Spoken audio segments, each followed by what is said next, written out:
তো স্যার আপনি বলছিলেন যে তলোয়ারের নিচে বেহেশত, কিন্তু আমরা তো শুনছি মায়ের পায়ের নিচে বেহেশত। আমাদের অনেক কথাই শোনা, যেমন নামাজ জান্নাতের চাবি, আমরা শুনছি না সারা জীবন। জি। কিন্তু আমাদের এই শোনাটা ছিল ভুল।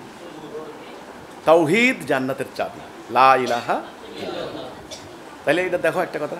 2, আত্মার বিরুদ্ধে জেহাদ বড় জেহাদ, সারা জীবন শুনছি না এটা। হ্যাঁ, কিন্তু এখন শুনতেছি না, কাফেরের বিরুদ্ধে জেহাদে হচ্ছে বড় জেহাদ, এবং কোরআনে আল্লাহ এটাই বলেছেন।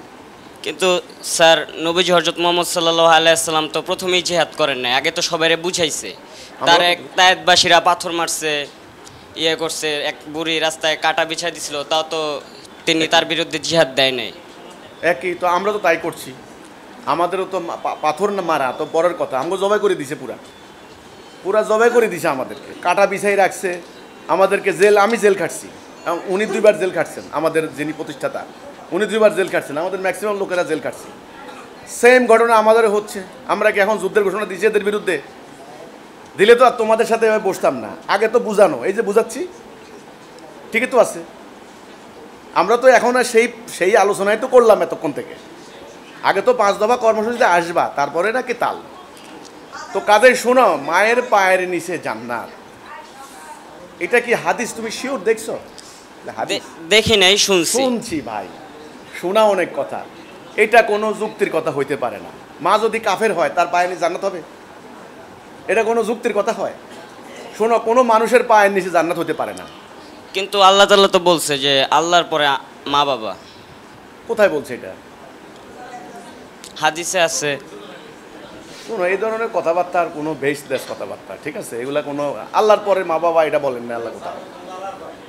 এগুলা অনেক কথা প্রচলিত আছে, চালু আছে। হ্যাঁ, মাকে, মায়ের মর্যাদা সম্মান আল্লাহ রসুল দিয়েছেন, হাদিসে দিয়েছেন। বাবা মা যেন শব্দ না করে, তাদেরকে সেবা, দয়া, করুণা, তাদের জন্য দোয়া করতে বলা হয়েছে, রব্বির হামহুমা কামা রব্বায়ানি সাগীরা।